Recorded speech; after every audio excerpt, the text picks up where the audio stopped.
The monsters are coming out!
The monsters are coming out! The monsters are coming out!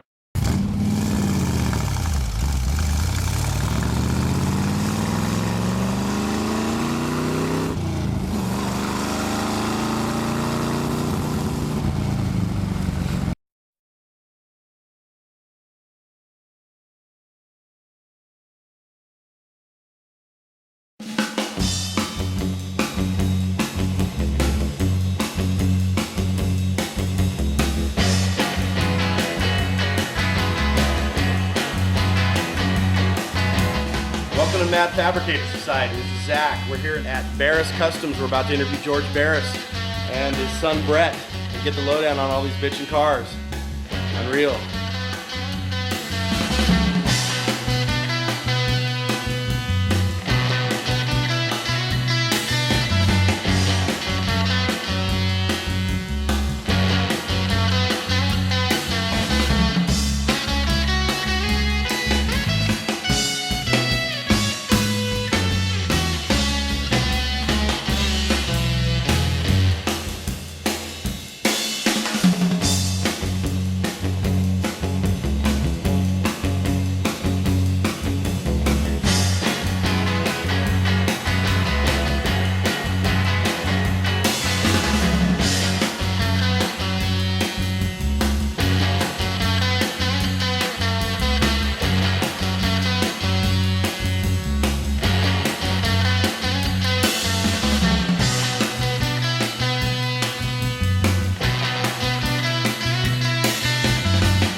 Welcome to Volume 1 of Mad Fabricators.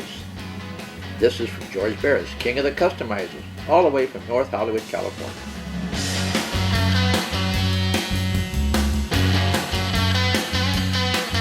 What I enjoy about design and changing the looks of a vehicle is to make it look better. As we know, the designers created their cars, but in the aspects of what they thought looked good. But in my aspects, we have to be able to improve. That's why each year the automobile industries improve. So I take their old cars and I want to improve them because that's what the collector items are now. What really ignited my passion for creating an automobile is that I didn't like the way they looked. They were high, boxy, big and square, and I felt that we should have some aerodynamic design, and that had to be what we improved in as far as that car was concerned, whether it was a U.S. car, import, otherwise it always had to have some changes to make it look better. The purpose of using aerodynamic as part of your design is that when you got a boxy car, it looks boxy, it looks like a shoebox. So into the aerodynamic designs, you want to be able to have it where it has free flowing, where the following through of the wind and the tunnels and everything. Of course, the race cars and the streamliners that were running for speed records is very aerodynamic. And aircraft is very aerodynamic because they have to cover or cut through the air. We don't have to do that, but we like to pick up the character of the aerodynamics through the fenders, through the top, through the body, low silhouette. Well, when you would start with the cars that I created in the 40s on up to 2004, I would say that the car I would like to have back is all of them.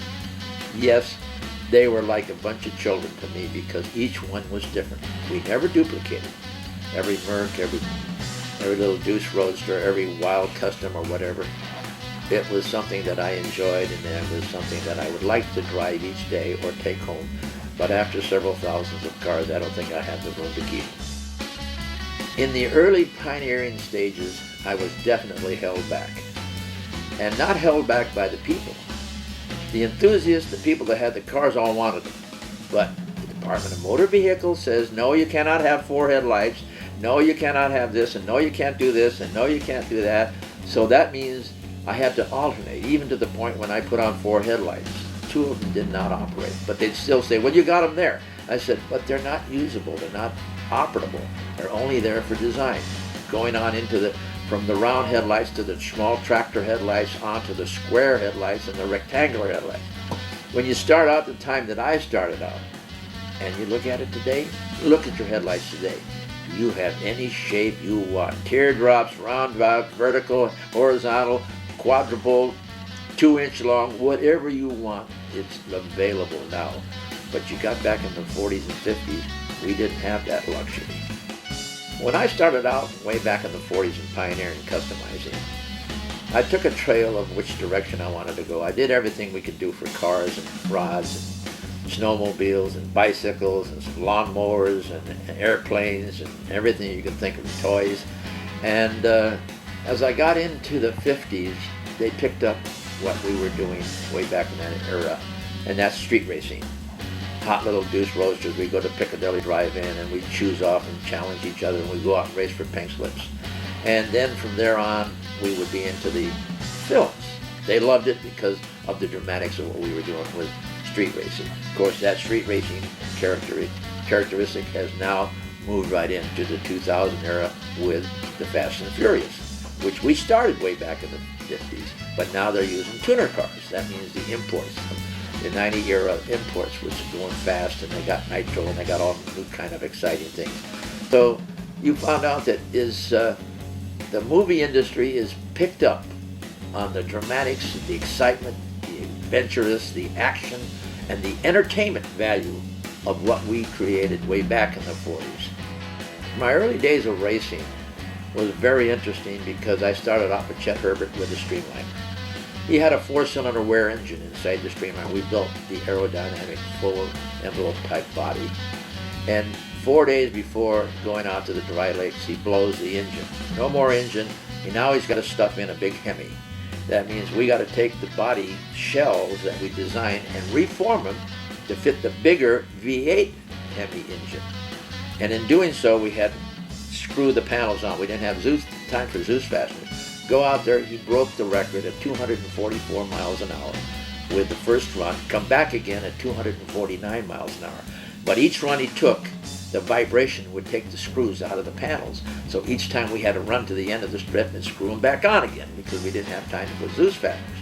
But hot rods too were very important. Jim Lindsay had a little 32 Ford Roadster, 167 miles an hour, double run. Now I'm talking about early times, early times, way back in the 40s and the 50s. Today, you're talking about doing 400 or 500 miles an hour and better. And even in the drag strip, look at what they're doing.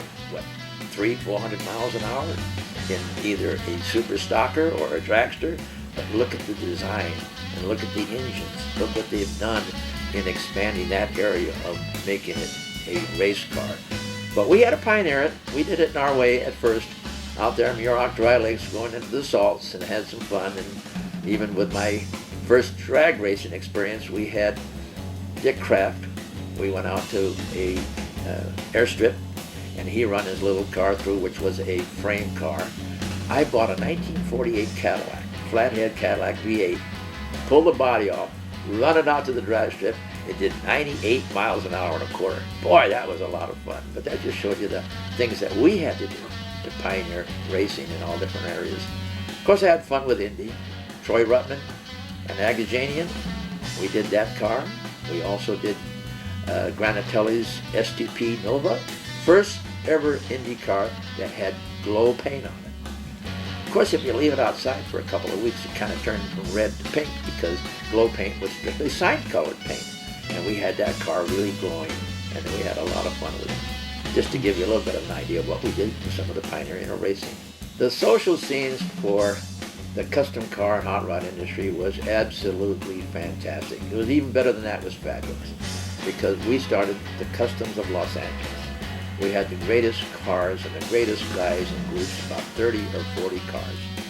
We had traditional cruise runs. We originated the cruise runs. The main one was Easter week in Balboa. And the fun about that is I did cars for Lionel Hampton and Stan Kenton, and they had the Rendezvous Ballroom. And we'd go there, and it would be a parade. Everybody would be expecting us, the Customs of LA, to come in with all of our beautiful chop jobs and low silhouette cars. And they'd line up on the street as we went into Balboa and into the Newport.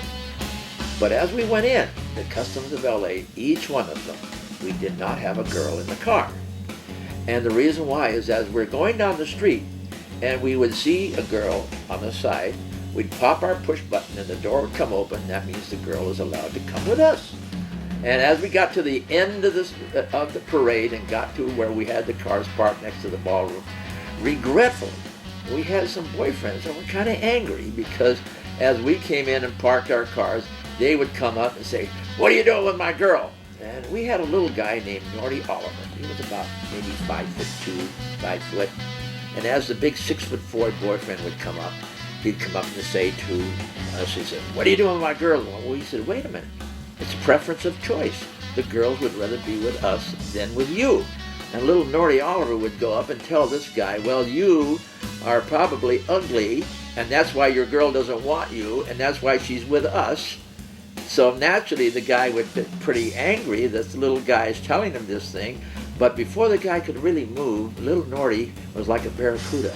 He would go like this, and that guy would be on the ground in about 3 minutes. So after one or two of those, they finally realized that it was preference of choice. The girls really come to go to the dance, be with the Customs, and not really looking at the fact that they wanted to be in and out with their boyfriends.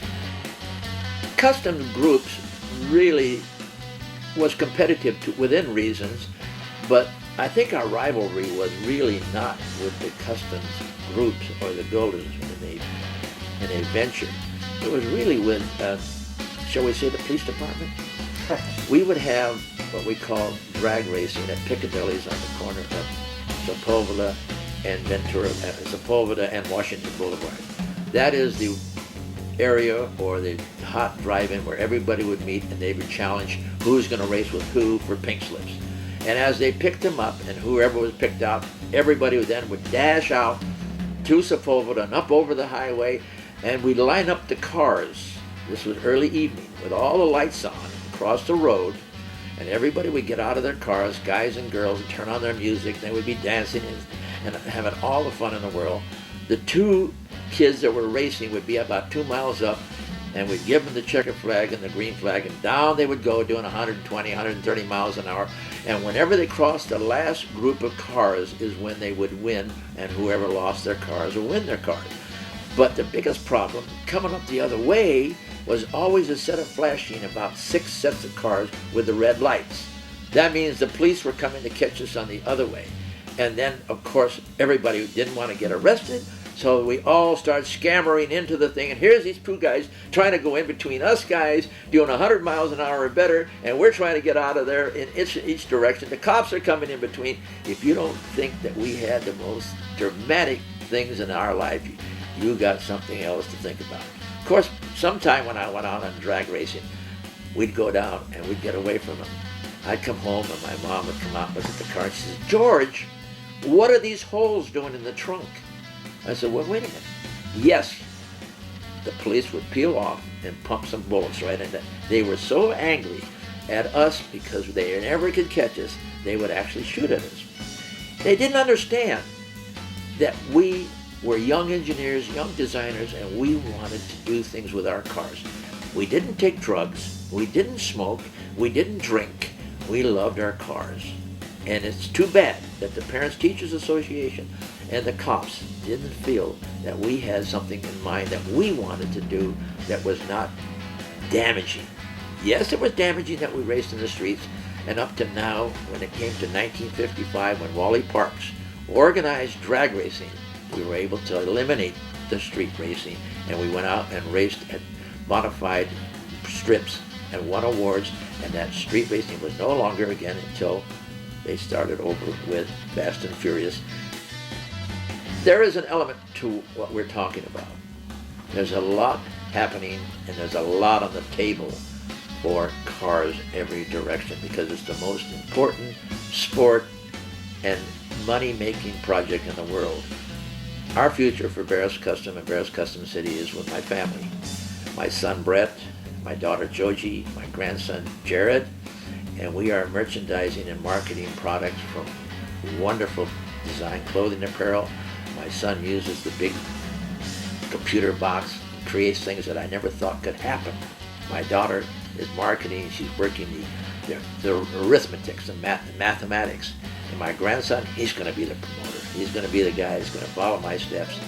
And you'll find out between toys and wearing apparel and different dramatic pieces, we will be able to really predict the future. If you want to find out more about us, just tune in your internet to Barris.com. And I think you'll be amazed to see what our family has done and was doing for the future.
do is punch your mama in the mouth.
Hi, I'm Cole Foster, and welcome to the first issue of the Mad Fabricators Society.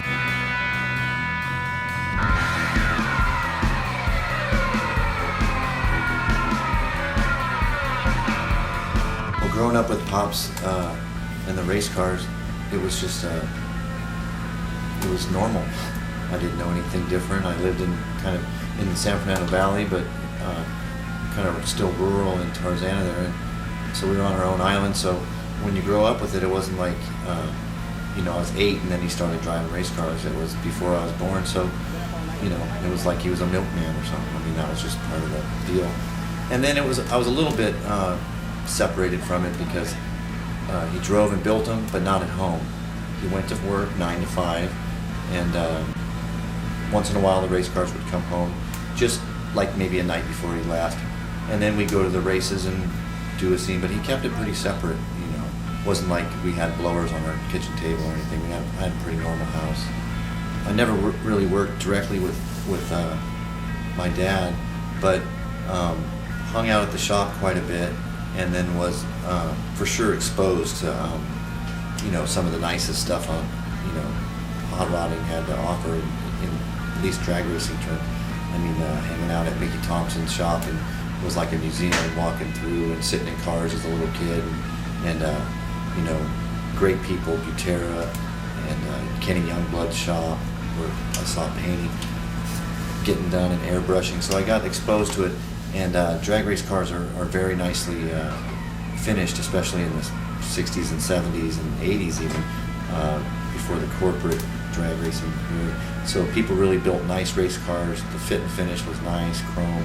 And then I've drawn off the simplicity of drag cars, I think, and that's keeping stuff very simple. And if it doesn't need it, don't add to it. Let stuff be, and less is more.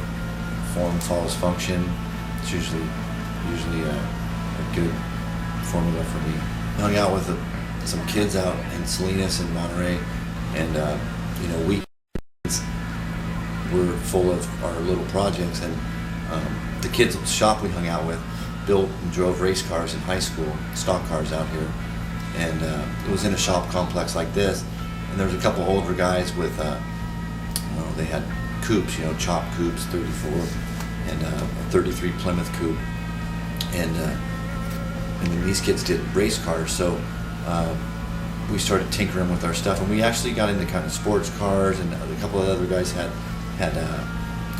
bugs and buses, and I had little 2002 BMWs that we were all kind of the same, but we were shaving door handles and trim off of them and building motors, and then we started, doing side jobs, body and paint work, and I even had a little Sportster right out of high school that we all would work on, and we'd kind of like work on each other's stuff. And but then the two brothers with the coupes had a lot of influence, where they were the guys with the chicks. So I mean, that's what we started looking over at them and going, wow, they never let any other guys ride in their cars. I mean, we all helped on their cars, but it was like their rule was to never have a guy be seen with a guy, only have a girl in your passenger seat or no one. And they ruled us, and they taught us all the bad things we know now. Yeah, they're funny. I guess the first really inkling that we had, I mean, we were kind of just doing it for ourselves, and kind of just within our little group of 10 guys hanging out. We were kind of competitive with each other, but I think when we thought we were okay was after we chopped Joe's Ford and had it in bare metal at the local, wasn't a local show, but it was a show that was here, Rod Powell's Picnic, which was a pretty big custom show in the 80s, in bare metal over there. And when Rod kind of looked at it and said, it was one of the nicer pieces of work he'd seen, metal work, and kind of said, you guys do it as good as anyone. And then a trip to a builder in LA, and when I saw a big old-time builder, and when I saw their work, not that it was bad, but I just went, it was like we all pinched each other and went, oh my God, we're better than he is. Fabrication-wise, we were for sure just as solid, and we kind of just did it on our own. And when I saw their work, I was like, wow, we're not bad. And then I think we've always kept to our own style, and shared between the boys and me, kick back and forth ideas, or we wouldn't take it to heart when someone criticized our car within the group, and we all kind of grew in the same kind of style that was a little bit understated, and not if you like the car, let the car do the talking, and don't change it into something it's not. Start with something that you dig and enhance it, but don't totally morph it into something it's not. And I think I tried to stay true to that throughout. Start with a basic and try to do it like maybe the designers would have drawn in their sketchbook that couldn't make it to the production, but dream car stuff, and try to think like that, and try to take the basic elements and stick with it throughout the whole car. I mean, that's fun doing that. Don't put squares on a round car. Exactly. Don't put sharp stuff. And people, it's amazing how much they miss it.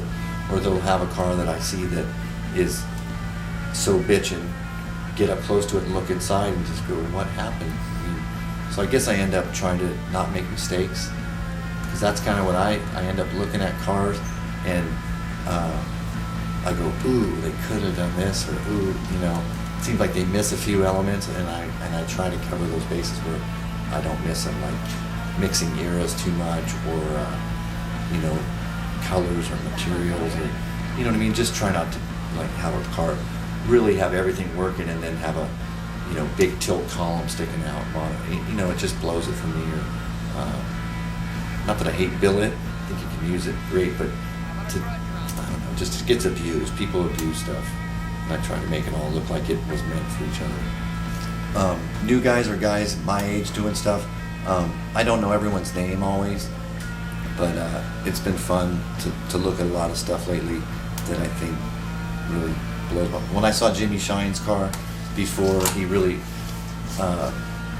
became public, I was at the Kennedy brothers, who were some of the boys that I admire their stuff a lot.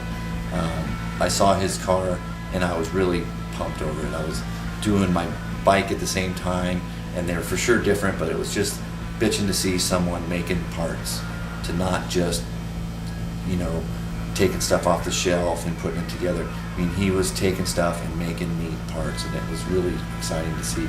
And I said, man, this thing rules.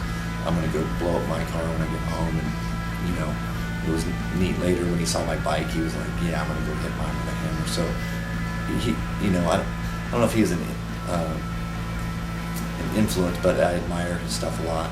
The Kennedy boys, even the guys that I work with, Job, and he's great, and I've admired him, and he's really humble and doesn't ever step up to the front, but I love his stuff. And guys that I admire, the guys from Japan building bikes are up on my list pretty high right now. They've taken kind of our Harley Davidson venue and done their own thing with it, and it's real mechanical, it's real hand fabricated, like everything doesn't have to be milled, and I'm way on that school, that a welder, tubing, it's pretty. Things that look like they're welded together are I like mechanical things, handmade things, and they do it well, and they put it together. I like when I see stuff that's different than I would do it, and it's fun for me to get teased like that, like, oh, that's a different way to do it. But those guys are cool, and they're not doing it to be bikers or to be 50s or, to be a scene. They're not fitting in. They're actually, doing their own thing and ruling it. But I was like so disappointed in our guys, like instead of building Spider-Man and Bullwinkle bikes like the guys on TV are doing, they need to, look over there. I'd be so proud of us if we were doing that shit right now. And I think I don't know why we aren't. I just don't understand the bike thing on that, is why they're building cartoons and not ruling, and it's sad to me. I mean, even with the big cartoon choppers, everything's too big, too overdone, Their cartoons are fantasy things, and nobody's building down and dirty, simple. I'm into fucking simple, man. Simple, fast, light shit.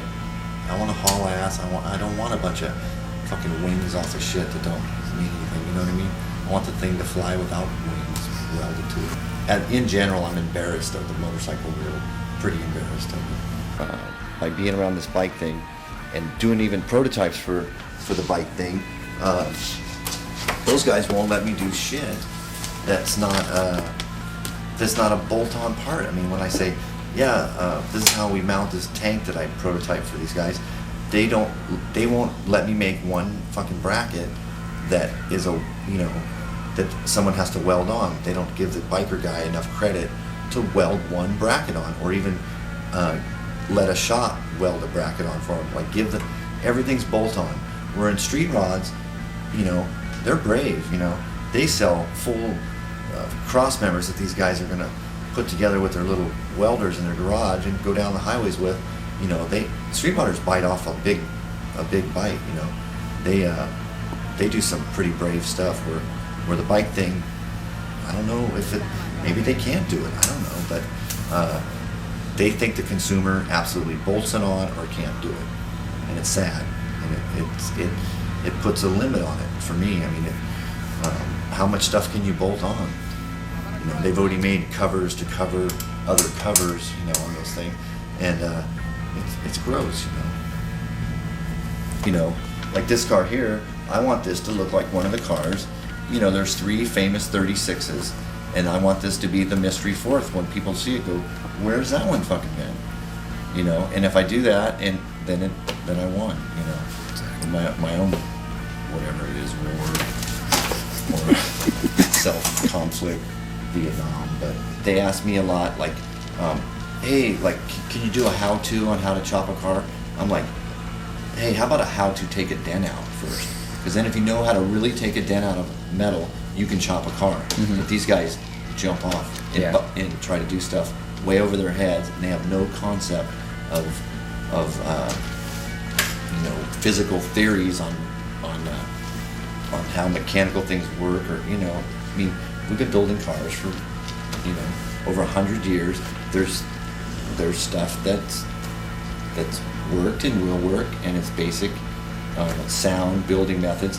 They're available, and if you stick with those, you'll be fine. But there's no reason to be applauded for having you know, some shit box. My most challenging project was probably, I did a pickup a few years ago, and it was challenging in a couple of reasons. One was, you know, it had some financing to step up and do it about as good as I could do it, which we never really had. We always had kind of limitations like budget, you know, cars, where this guy said, do it as nice as you can do it. So I went, okay. And so I didn't, you know, lose that opportunity and stepped up, and that was like, you know, I did it as good as I could do it pretty much. And I think it turned out well and got well received, and kind of stepped me up a notch. If I'm going to make a living at it, you can't get it by the local guys, French and headlights, you know. You know, I've always tried to do quality work, no matter what the pay was. Even if I was eating, you know, dirt on the project, I wouldn't let my quality go down, because you're not there for when people see your work, and they're only going to judge by what they see, and you're not there to be able to raise your hand and go, wait, the guy only paid me half of what I was doing, or it was a favor, you know. So if you can't pull it off and do it well, then I just try not to do that project, because if you do it and you do it half-ass, then you're only as good as what people see, and you're not there to make excuses. So don't make any, don't go down that road, or I try not to. Knowing you're good at fabrication, or thinking that you've got it a pretty good handle on it, is knowing what stuff's going to do, what reaction to your action, and like any job, getting out of trouble with ease, or making it look like it was easy, is the key to success. I mean, you know, when I started, if I welded a panel and it sunk in an oil can, I mean, I was in trouble and I couldn't get myself out of it. Now, you know, I can fix problems like that, and just like my painter, he can get halfway through a paint job where it would be a catastrophe, something happened if I was doing it, but he can change his chemicals, or, you know, stop or something where he gets out of trouble with ease, and that's when you're good, is when you can do that on a daily basis, and, you know, skate around stuff and have alternatives. When you don't have that knowledge and practice, and you can't apply it to anything, like, oh, that happened like that before, I know what to do. So it's problem solving, and that's what's fun for me, is the problem solving.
be scared. He'll make you scream with his personality. He's coming up to me. You better watch out for the goon. They call him the goon. Yeah, he's the goon.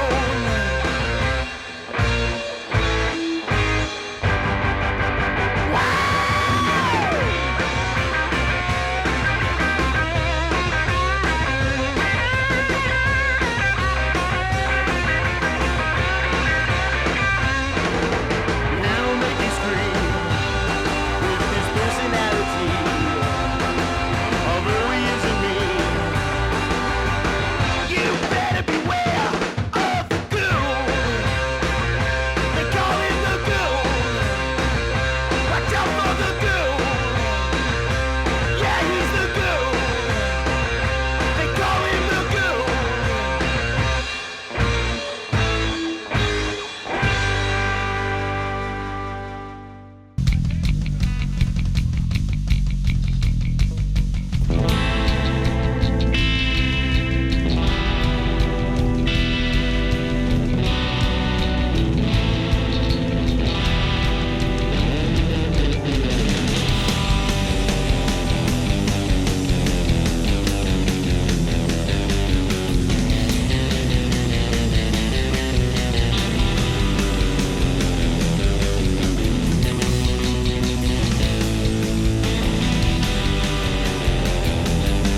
Well, I started up my evil ways a long time ago.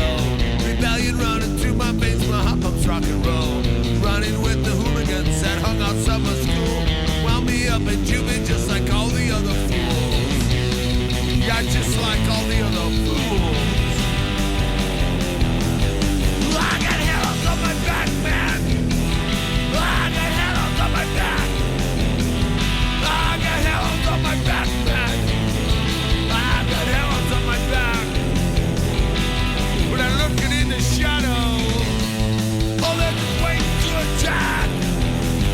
Well, I got all up on no ones, just running with the wind, tripping with the pusherman that nearly did me in. Try my best to straighten out, try to walk the line, but these old habits prove too much for this broken heart of mine.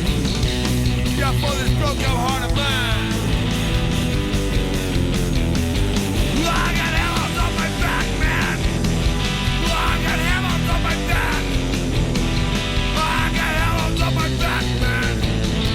I got hammers on my back. When I'm looking in the shadows, oh, they're just waiting to attack. Attack this.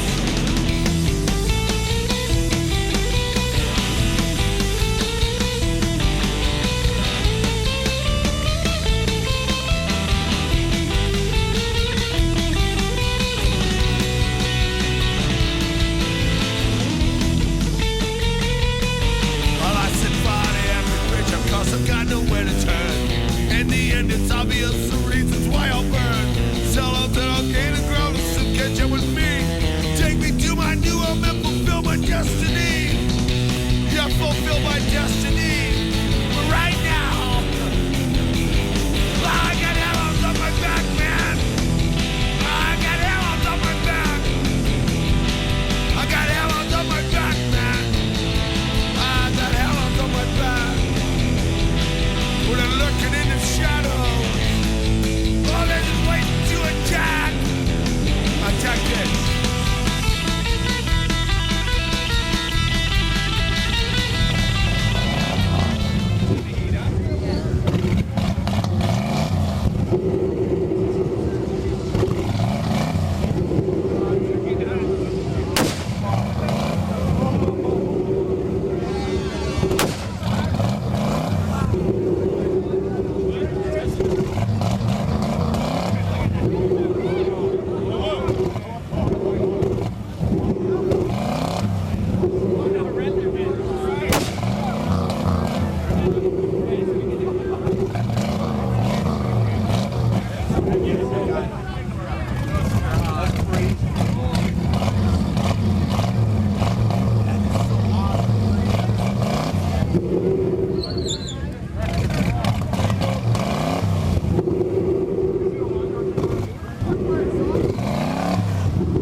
Welcome to Matt Fabricators Saturday, Octavio Winkatiki. I'm taking a crap right now in my photo studio.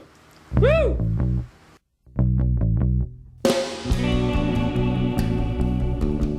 Hi, my name is Karina, Miss Karina. Welcome to Mad Fabricators Society. And this is my shoot with Octavio, who's one of my best friends. Who I love to death.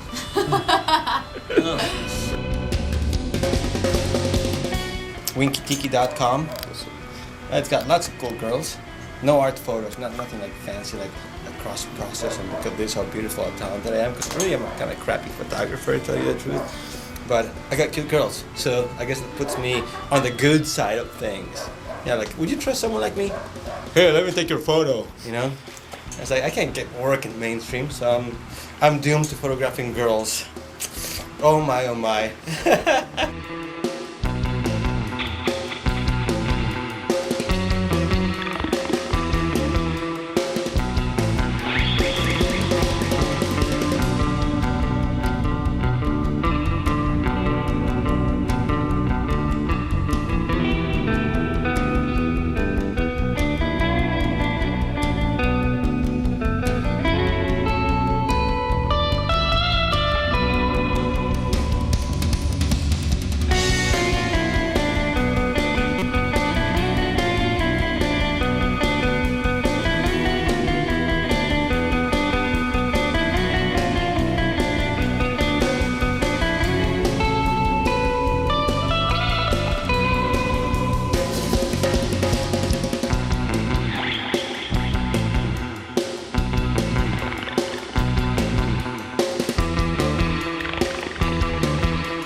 One, another shot. Can you face back? Face back? Yeah, great. And beautiful. Fashion shoot. Here we go. All right.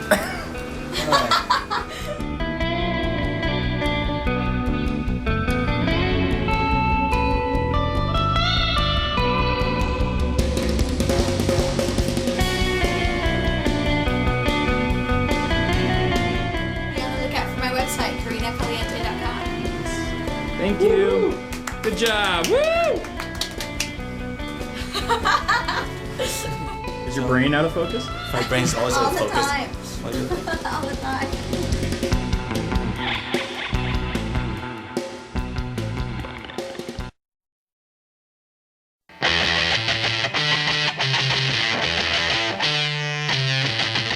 Hey, I'm Donnie from Imperial Customs, Burbank, California. Custom painter, specializing in metal flake candies. Pretty much started, used to work for Disney as a set painter and got laid off and had to figure out something to do, so started working for myself because I can't work for anybody else. Been doing this for about the last 3.5 years. Just myself. Once in a while I get a helper in here when I get behind, but pretty much just me. These are 55 handhead tanks and fenders. One of my trademarks or styles is no pinstripe. Everything's outlined in metal flake, so everything is flake. Start out with silver flake, do my design, go back, mask it, do all my shading. Last thing to get pulled off tape-wise is the outline, so you can see that there's like a silver metal flake outline. Not too many guys do it. It's kind of a throwback to like the old late 60s, early 70s lowrider styles. Just something to, like, when people see it, they kind of know who did it most of the time. Built myself a 60 Buick Twitter hardtop. Actually in the middle of tearing it down to do a complete redo to put it in the Grand National Roadster Show. Hopefully get it all finished up in next year's Grand National Roadster Show. The old, I originally bought it to turn it to make a little bit of money, and the longer that I had it, the more I liked it. And started to daydream about what it would look like. I knew if I slammed it like on Supremes with a flake top, you know, it'd be cool. Don't see very many of them done. So that's what I did, and now I can't bring myself to get rid of it. Just basically, it's it's a nice, clean, original car.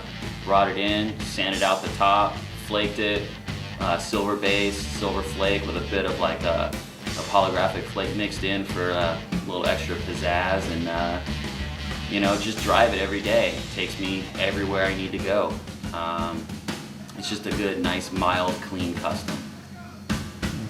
Really influenced by Larry Watson, Gene Winfield, just amazing. Nobody does blends like that guy.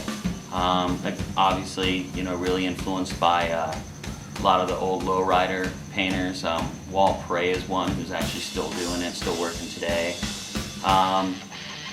You know, and then like painters who are working today, Marcos Garcia, nice, you know, fresh style. I mean, he's a young guy, and he's just amazing. I mean, there's not many people around that can touch him, you know. And he just, everything he does is beautiful. Started doing a couple of years ago, about 3 years ago, started doing a lot of work for guitar companies, doing custom painting for them. Do a lot of work for like Schecter guitars. Did some flake stuff for a guy named Stephen McSwain, who hand carves all his guitars. Also did some different ones with like kind of like a faux finish, kind of like looks like an old piece of rusty cast iron. World War II airplane themed guitar. That's kind of cool. Pretty much paint anything you can bring me. You know, done some chairs. I did some skateboard decks for a skateboard company, for some conventions. You know, pretty much anything that can be painted, I'll paint it. I've got a website. Go check it out. There's a bunch of pictures of my work and www.imperialcustoms.com. And keep checking back. You know, we're always updating with new projects. I'm going to start a new section where there's projects like during construction and then final pictures, so keep checking back. Thanks a lot for watching Mad Fabricators Society. We've got to throw the metal in.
pretty much my brother and his friends. They were all hoods.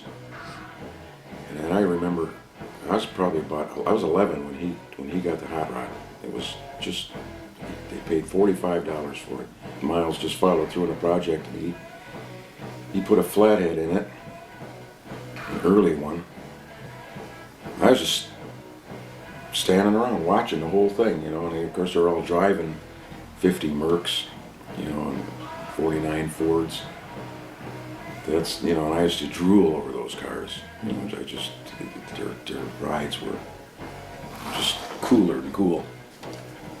The Roadster, my dad got involved with it pretty much. And at first year or two, Miles, my dad, did a lot of building on that car. It started out with pretty much getting that engine back in there, the old drive line, the old top shifter. And they put Nerf bars on the back. They made those, roll this metal, probably about 5/8 inch. And they had it chromed. They got it running.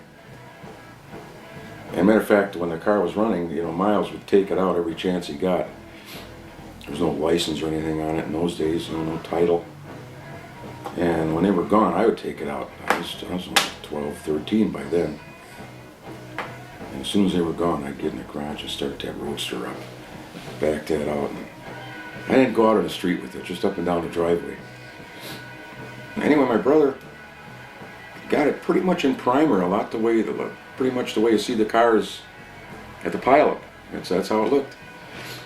It was channeled, Z'd frame, and he'd drive it around like that, and he had it on television. There was a band called the Crescendos came in town. Somebody called them, and they sang a song in the car on TV. That was really cool. But he went into the service, and the car sat in the backyard for quite a while, and he came back and worked on it a little bit, and this is probably maybe, let's see, I was in 55 when he got the car. Probably in about 61 or 2. I was in high school. He came back, he said, I'm just not gonna, he got married. He says, I'm not gonna get this car done. He says, why don't you buy it? You know, and I thought about it for about 6 months, and I finally bought it from him. $350. That was the price. I don't know if I ever paid him. I don't know if I ever paid anybody on it. Anyway, and by that time, Miles, I think when he was gone, I found an Oldsmobile engine. I put that engine in, or got the engine for him, and he put the motor in. He made the mounts on it. That's as far as it got. The motor was sitting in it, and well, I took the car over just out of high school that summer of '62, which was a great year. It was great. Anyway, I hauled the car out to a little garage that I rented. I entered it in a show, and that was our goal, 65 maybe. We get it done for the September or November show in Milwaukee. And we worked like crazy on that car, and we just, me and my friend Kenny Burtle, I put the 6 carburetors on it, and I bought them from somebody just like that, set them on, started the car. It ran good. The night we were supposed to have it down on a Thursday, I think I started it up about 7 o'clock that night for the first time. So we put that car together, got it down there, and rubbed it out at the show. And it actually looked pretty good. I took 2nd place. And from there, it was a long line of shows, and just kept building on the car, fabricating. Then I went to everybody was starting to put Chevy. So I guess I drove that Olds for about 5 years, 68 or 9. I went to Chevy. I put a small block Chevy in there, 283, with a 3-speed. Actually a 301 Chevy. And that was the beginning of the Chevys. I had that, and then I went to a big block. I thought, wow, I gotta go big block now. This is a hot setup. So I put a 396 in there. I put it in there and I didn't like the looks of it. And I just drove the car around the block a couple times. It wasn't ready. I just had the short little headers on it. You know, the Flanges. yeah. And ran it a little bit. The spring collapsed in front. There was so much weight. And it didn't look good. It was way too fast. Way too fast. So I thought, oh, this thing just doesn't look right. It's dangerous, you know. So I decided to put a small block back in. I put a 327 in, 365 horse, 327 with the 4-speed then, and that was a rocking car. That she really ripped. And I guess we ran the Chevys up until we blew that motor up, right? Something happened to that motor. I threw a lot of motors in that car. It's got a lot of history and a lot of miles. Bought out of Oconomowoc, Wisconsin. It was a frame and a 29 Roadster back end, or coupe back end. That was all we had. And a cowl from, I don't know what the cowl was from, the original cowl. Then my brother went and got a cowl from a 4-door sedan and doors, front doors and a cowl, and that's what's on there today. And he actually cut that down to make it look like a Roadster on the 32 frame and adapted it to the 29 Ford, which we call it a 32 Roadster. Of course, everybody always went, you know, somebody's, you know, I was trying to figure it out. The exhaust, when we had the Olds and we had headers on, there's a friend of mine named Russ Sachs. You know, his classic muffler shop. He was the muffler guy and header guy in Milwaukee. I mean, he had the world's record for putting a muffler on. You can do it in about 1 minute flat. So when the time came for the Roadster and put the Chevy in, I took the car down and I said, Russell, I want pretzels. We want some real headers. So he whipped those headers out and made them, and they're all tuned too. They were all the same length pipe. He made a whole set for them, and he didn't like them. They were maybe I don't know, half an inch off from the other side. Threw them all away, made them over, and that's how those pipes came about. So those pipes are actually 30 years old and still holding up. They're older than that.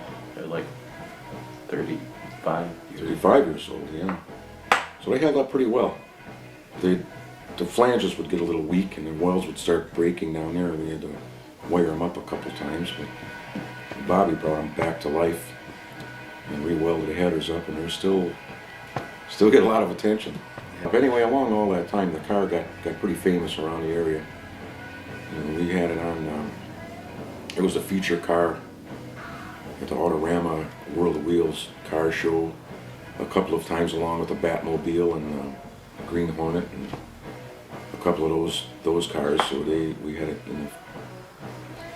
down there to show, so it became pretty much of a legend around the area. And I also leaded the Outlaws Motorcycle Club with it on several of their tours, which was quite a thing in those days. They were notorious outlaws, and they were old friends of mine from high school. So we did that. My brother led a pretty famous parade for the Union Grove drag strip with it. This was back when we had a flathead in it. The car's got a lot of history. I mean, it's been so many events. And we were never easy in it. I mean, that car, we took, like yesterday in that cornfield, you know, those guys were throwing that corn around. And I thought, my God, we used to drive right into those fields with them hot rods and knock down stalks. That axle, you know, worked as a kind of a cutting edge. It was just low enough, you just caught them just right. We'd make roads. So the hot rod just kind of sat for a while. And we get it out a couple times a year and drive around with it, but it's just, it was getting rickety. Steering, suspension was all getting old. It was how many years of wear and tear on it. And it was time to redo it. So anyway, Sue and I decided, well, it's Bobby's turn. Let's give it to him. And he thought about it for, I don't know, probably 10 years, huh, before you really got into it. Took it apart. Took it all apart. And the car sat there for a while. And then when he came back to put that car back together, boy, I tell you, he just did all the little things that a lot of them I didn't even think about. He built it a little lower. It's probably 2 to 3 inches lower than it was. He rebuilt the car and rebuilt it, and now it's way, exceeds what it was. Handles better, drives better.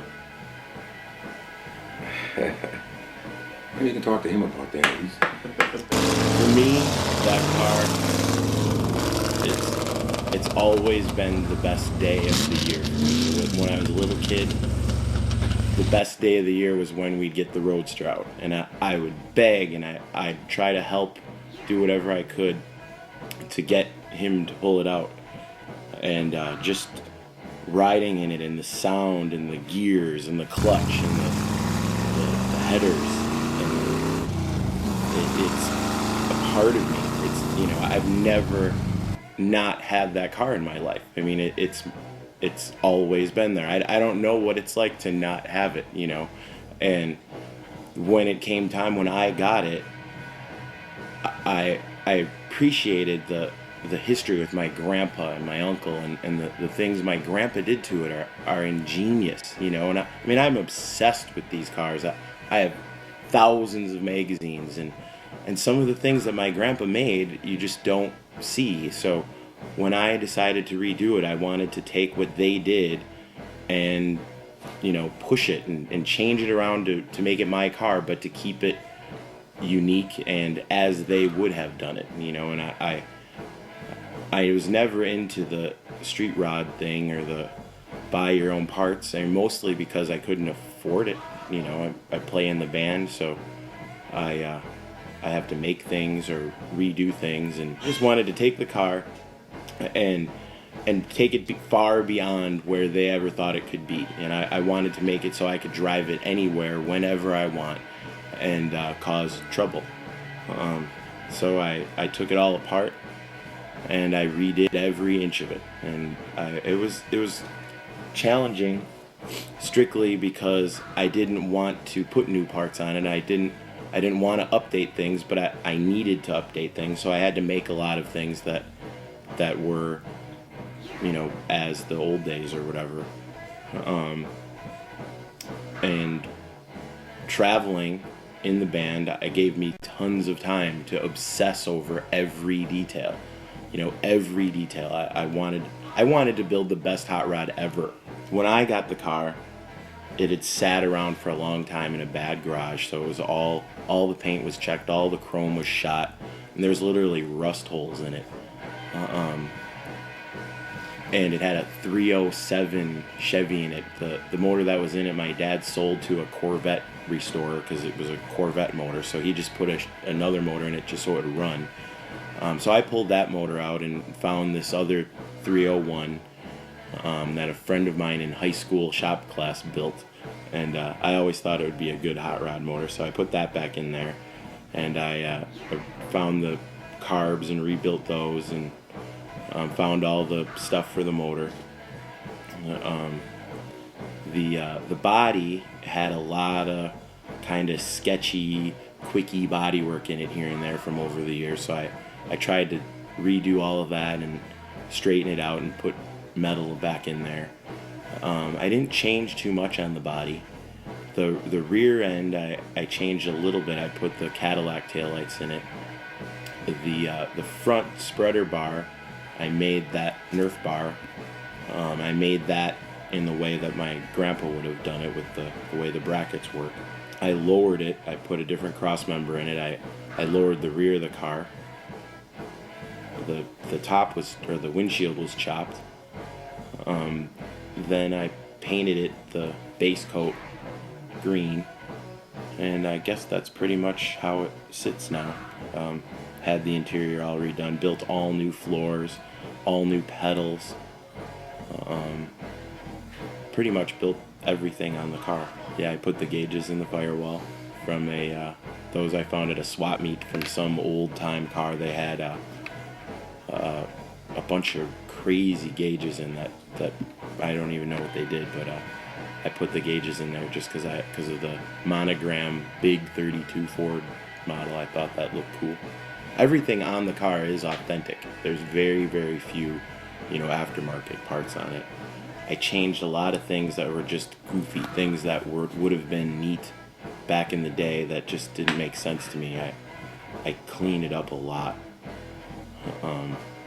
I cleaned up the bodywork. I mean, I pretty much made the whole body again.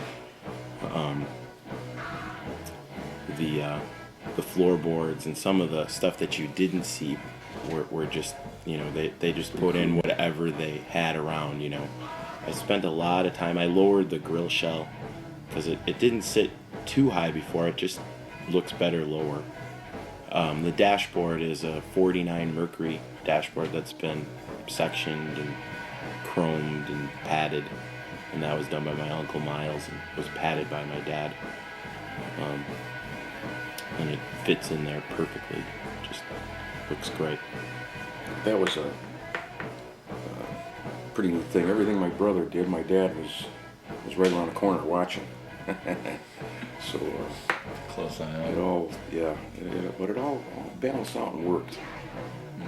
And the whole thing, I remember them talking a lot about balance. Balance. I heard that all the time. It's got to look right. It's got to sit right. It had to look. It had to look then. It has to look now.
car itself is, I believe, is haunted. And I believe it basically, it had, like I said, it has a life of its own. The gargoyle was used in a movie called Gargoyles, and back in, I think it was the 70s. And George kept the car, and when I started to work here a couple years ago, I needed a car to attend all, to carry all the merchandise that I took to the car shows. And it just so happened that car was sitting in the back, you know, for about 10 years. And so it was perfect, you know, for what I needed. And so we pulled it out, and we, you know, got it going. We had to do some work on the engine and stuff, some mechanical stuff, and then it just sort of took a life of its own. I mean, basically, it just, that car took a life on its own. Everybody wanted to be part of it, and everybody just had their input in it. We got it painted, and then we found somebody to do the graphics of the. We kept the whole gargoyle theme, and had a gargoyle airbrushed on the side, and added the blower and all the other and all the other stuff. And I, for a couple of years, I drove that thing to all the car shows from LA to Seattle. And it is perfect for me. You know, that car, I feel really it matches me, who I am. After the car was used in the Gargoyle movie, there was a show that was being worked on called Street Wars, where it was kind of like these wrestlers would drive around in these cars and around a track. It was opposite the course, and it was like a Mad Max sort of thing. They tried to shoot each other, and so they came to George for the cars, and they used that in that show, and it was driven by Bones. But it had all these styrofoam gargoyles on it, and a big tombstone grill on it, and like the lamps, and everything was plated in gold. So it was pretty obnoxious. It worked perfect for that. Then after that, we just took all that off, basically stripped it down, took it to Paso Robles. We just painted a flat black primer, and it looked really good like that as well. And so it's kind of went through the stages, and then until now it's got the purple metal flake. George has one of his employees. His name is Tombstone, and he actually belongs to a hearse club, and he was the one who really helped me get that car going. George, of course, he was the one who chose the paint color, and when we were out at Pomona one day, he found the blower. A girl, Renee, who was just starting out learning how to airbrush onto cars, and she came in and she convinced me that she was the one to do that image illustration of the gargoyle on that car. She was also happens to be like a goth girl. She made many samples, and we went through the series of images, and it was her first job, and she did a great job. Like I said, it has a life of its own, and there's been many times where I could have been killed in that car. When we first took it out and we're driving it around, and tires were blowing out, and that car just kept going, and I could have been killed, but it just saved me, and I've heard music in there. There's no radio, there's no stereo. I've heard music, I've heard laughing. That car is happy to be out. I know it sounds absurd, but it's true. And so it had its own part in becoming what we now call Cargoyle. I took on the role of like a marketing producer, production coordinator, and coming up with Barris collectible things to sell, working on a clothing line. I archive all the film. There's a lot of film that needs to be archived. I get tons of emails from people who want who are restoring Barris cars, and I have to go through and get them all the information and documentation for that. It's never ending. All the boxes that you see that have all the names of movies or rock stars or actors, they contain all the backup of whatever car George did for that person or show or whatever, and it's all kind of mixed up, and it's been gone through, and it needs to be organized and archived, and that's what I've been doing, because it's kind of a mess, and it needs to be done correctly. Through the years, people have gone through it to use the photographs in magazines and for whatever purpose, and so it needs to be reorganized, and that takes a lot of time. I'm trying to keep it true to the school, to the original Barris custom vibe around the 50s era. That seems to be the height of Barris, and it's very popular right now, so concentrating on that as far as clothing is concerned, and just whatever I can to keep that vibe going. Like right now I'm going through all the film and picking out all the photographs that George took that had women, girls, they all had girls, and I'm going to be doing a book from Barris pinups from the past to the present, and there's just a ton of it, and it's just amazing stuff, and it needs to be seen. So I've had Cargo Oil for a couple years now, and almost everybody's seen it, and so it was time for me to do another car. The only car we don't have is the Dragula, because George sold it, and there's been replicas made, but we don't have any of them.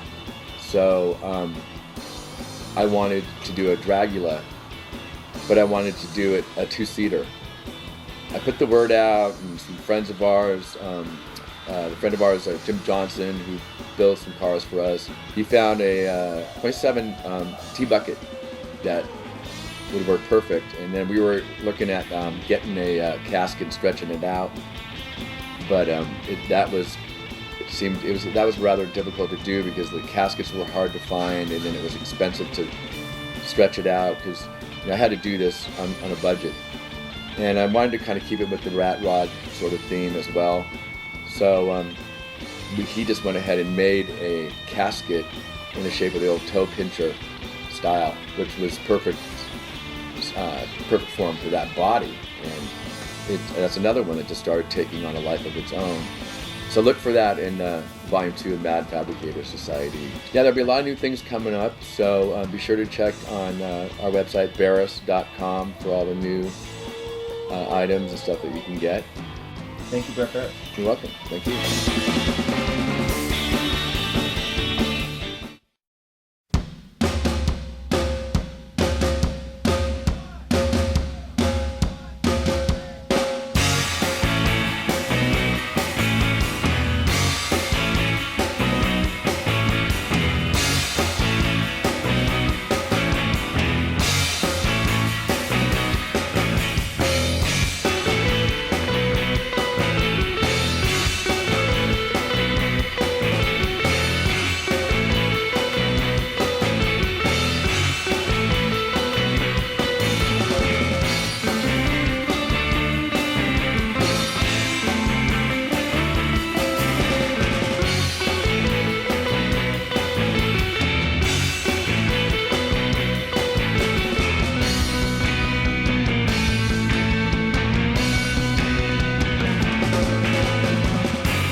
would and could eat every fucking thing, and the deal was Ed had no sense of smell or taste.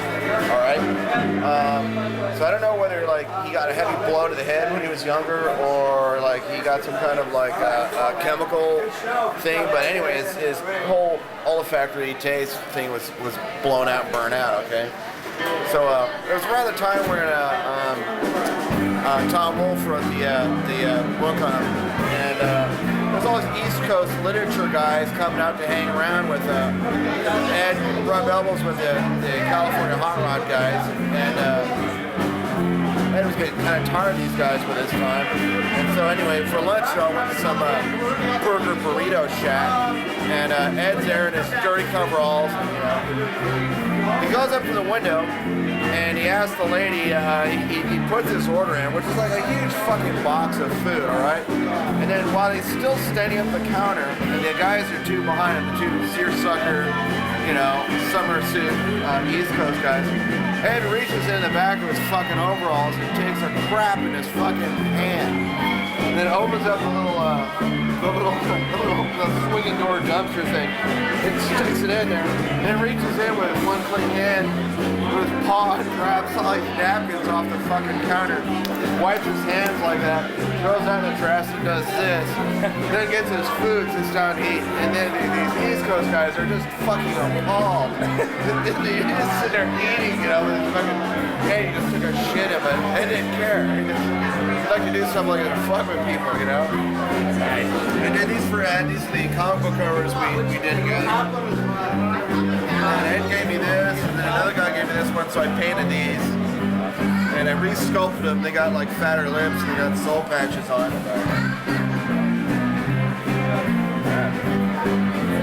Thank you, Piz.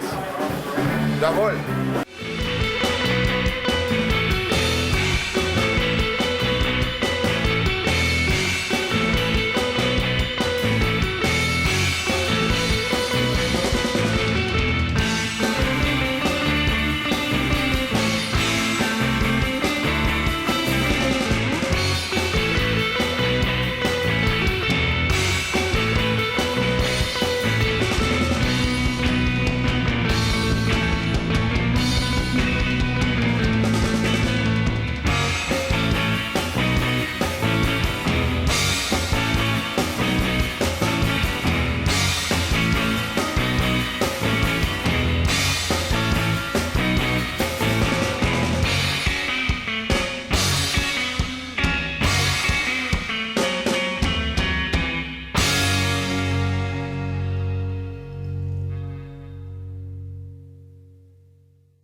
the way you talk to me. She don't like the way you look at me. Look at me. Look at me. Look at me. Look at me. Wow!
take your hand.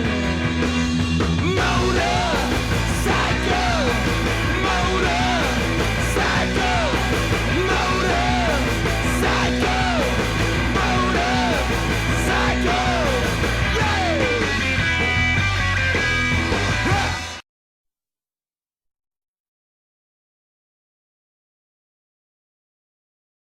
Hey, welcome to Mad Fabricator Society. I'm Jenny. Hi, I'm Jamie Bjorgi. Oh. Is my hair doing good? 'Cause I'm not going on camera if my hair's not good. His hair's doing good. Is my hair good? It's gotta be good, right? Right. I just so hate my job. Don't I? Ugh, get away from me. Stand there. So wacko.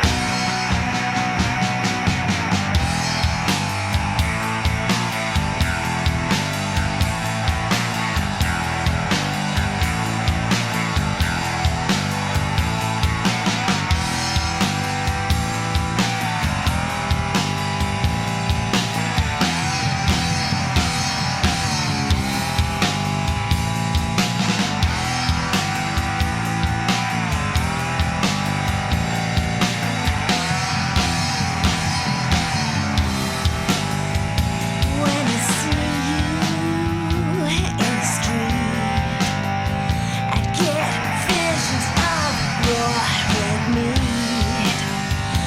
When I see you, it gets so high, I point my legs up to the sky. There's no two ways about it. I'm just good dirt. I can dance tonight in June, but the beat ends all too soon. Men and women, trick or treat, whatever it takes to reach. There's no two ways about it. I'm just pure dirt.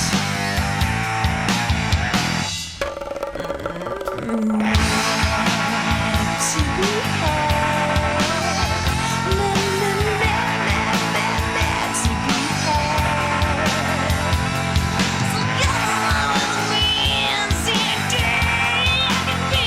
I'm just a dirty, dirty, dirty, dirty girl.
Check out my website at www.jamiebjorgi.com. See you there. And don't forget to check out winkytinky.com. Because of that reason. And you can see some of me there too. So wacko. Hi, this is Octavio Winky Tiki, and I'm here with Jamie Bjorgi and Jenny Humphrey at the old Hollywood Hot Rod, spamming Hollywood Hot Rod shop here in Burbank, California. What did you say? Hot rod. Thank you very much. Anyways, and this is the wonderful shop, and Here we go, let's rock it. Here we go, let's rock it.